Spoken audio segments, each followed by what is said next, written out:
1:35 में लिखा, दूसरे दिन फिर यूहन्ना, वो यूहन्ना जिसने यीशु को बपतिस्मा दिया था, और उसके चेलों में से 2 जन खड़े हुए थे, और यूहन्ना ने यीशु पर जो जा रहा था दृष्टि करके कहा, देखो ये परमेश्वर का मेमना है।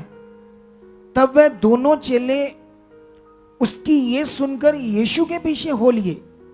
यीशु, अब यहां समझ आ रहा है कि ये वो लोग हैं जिनके अंदर वो मन था, जिन्हें परमेश्वर ढूंढ रहा था, ऐसे लोगों को जिनको अपने राज्य के लिए यूज करे, जिनकी जिंदगी में खुदा रहे, उनकी जिंदगी में परमेश्वर वास करे।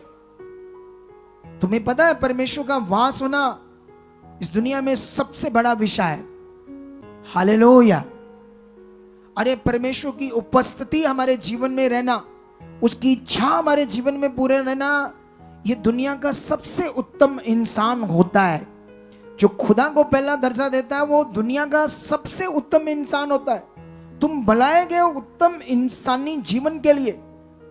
तुम्हारे चेहरों में रोशनी रहे, तुम्हारे शब्द सोच खुदा के आत्मा से भरा रहे, तुम्हें दुनिया देखे और कहे वाह ये कौन है, ये कैसा इंसान है।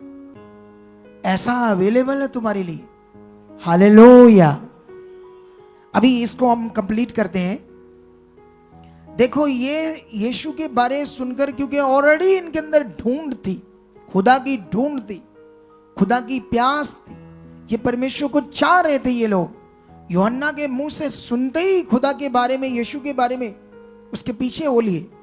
और आगे लिखा, तब वे दोनों उसकी ये सुनकर यीशु के पीछे हो लिए। 38 में लिखा, यीशु ने मुड़कर उनको पीछे आते देखा और उनसे कहा, तुम किसकी खोज में हो? उन्होंने उससे कहा, हे रब्बी तू कहाँ रहता है? यीशु ने उनसे कहा, चलो तो देख लो, चलो तो देख लोगे। तब उन्होंने जाकर उसके रहने का स्थान देखा और उस दिन उसके साथ रहे। ये 10वें घंटे के लगभग था।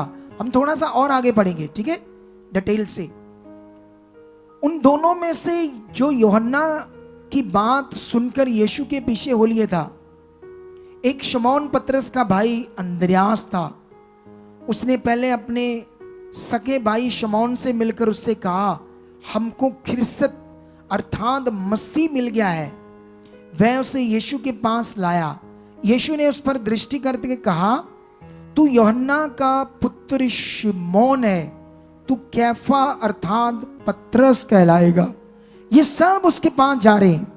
ये प्यासे थे, इनके अंदर ढूंढ थी खुदा की। उसने कहा, परमेश्वर ऐसे आराधकों को ढूंढ रहा है जो आत्मा और सच्चाई से उसकी क्या करना चाहते हैं? भक्ति करना चाहते हैं। आगे पढ़ते क्या लिखा, ठीक है, आगे लिखा, दूसरे दिन यीशु ने गलील को जाना चाहा।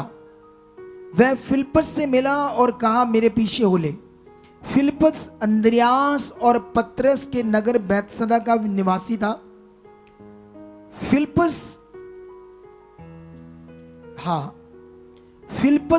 नतनएल से मिला। उसने नतनएल से मिला और उससे कहा, जिसका वर्णन मूसा ने व्यवस्था में और भविष्यवक्ताओं ने किया, वह हमको मिल गया। वह यूसुफ का पुत्र यीशु नासरी है। नतनएल ने उससे कहा, क्या कोई अच्छी वस्तु भी नासरत से निकल सकती है? फिलिप्पस ने उससे कहा, चलकर देख लो। यीशु ने नतनएल को अपनी ओर आते देखकर उसके विषय में कहा, देखो ये सचमुच इजरायली है, इसमें कपट नहीं। नतनएल ने उससे कहा, तू मुझे इससे पहले के फिलिप्पस ने, थोड़ा सा दोबारा पढ़ते हैं 48 से। नतनएल ने उससे कहा, तू मुझे कैसे जानता है?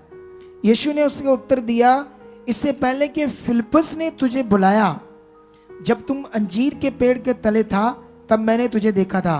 नतनएल ने उसको देखा, उत्तर दिया, हे रब्बी तू परमेश्वर का पुत्र है, तू इज़राइल का महाराज है। यीशु ने उसको उत्तर दिया, मैंने तुझसे कहा, मैंने तुम्हें अंजीर के पेड़ के तले देखा, क्या तू इसीलिए विश्वास करता है? तू इससे भी बड़े बड़े काम देखेगा। फिर उससे कहा, मैं तुमसे सच सच कहता हूं, तुम स्वर्ग को खुला हुआ और परमेश्वर के स्वर्गदूतों को मनुष्य के पुत्र के ऊपर उतरते और ऊपर जाते देखोगे। हालेलुया। क्या आपको वचन समझ आ रहा है या नहीं आ रहा? सुनो, यहां पर खुदा का वचन बता रहा है, जिनके अंदर प्यास थी, ढूंढ थी, वो ढूंढ रहे थे परमेश्वर के बारे में, प्यास कैसे पीछे जा रही। और ये वो है जो एक दिन खुदा के राज्य के लिए बड़े कार्य को कर पाए। इन लोगों ने दुनिया को हिला दिया था। ये वो लोग हैं, आम लोग थे, हमारे जैसे थे, मेहनत मजदूरी करने वाले, दिहाड़ीदार थे, मशवारे थे, लेकिन अंदर ढूंढ थी, ढूंढ। अगर ढूंढ है, वो हमारे अंदर भी वो बात है, हम चाहते हैं ये करना, हम चाहते हैं उसकी इच्छा में चलना, उसका वचन सुनना, वो जो चाहता है वो करना। अगर हमारे अंदर ये बातें चल रही है, कुछ मन है, तो परमेश्वर तो ऑलरेडी हमें ढूंढ रहा है ऊंचा करने के लिए। इन्हें उसने इतना ऊंचा कर दिया कि एजुकेटेड याजक क्या, महाराजे क्या, राजे क्या, इनके सामने टिक नहीं पाए, ऐसे लोगों के सामने। हालेलुया। क्योंकि जब ये चलना शुरू हुए, इन्होंने पीछे मुड़कर नहीं देखा, ये बढ़ते गए। तो मैं तुम्हें ये समझाना चाहता हूं आज, परमेश्वर आपके साथ कुछ भी ऐसा नहीं करेगा, कुछ भी ऐसा नहीं करेगा, आपके साथ कोई जबरदस्ती नहीं करेगा। लेकिन याद रखना, अगर तुम्हारी बुद्धि शैतान ने बंद की है, तुम्हें रोका है, तुम्हें समझने नहीं दे रहा, तब हमारा जीवन तुम्हारे लिए काम करेगा। ये याद रख लो। मैं ये तुम्हें क्यों आज बता रहा हूं मेरा जीवन काम करेगा? क्योंकि मुझे खुदा ने एक कार्य के लिए ठहराया है। क्योंकि जो रुकावटें तुम्हारी जिंदगी में बनेंगी, जो तुम नहीं कर पा रहे, उसके लिए हम प्रार्थना करें। और जब तुम्हारी जिंदगी में खुदा काम करे हमारी प्रार्थना के द्वारा, तुम स्टार्ट हो जाओ चलना। एक टाइम आएगा तुम्हारे पास जब तुम्हारा प्रार्थना में मन लगेगा। एक टाइम आएगा जब तुम संगति के बिना रह नहीं पाओगे। एक टाइम आएगा जब तुम्हारा बाइबल पढ़ने को दिल करेगा। लेकिन उसे संभालना तुम्हारा काम है।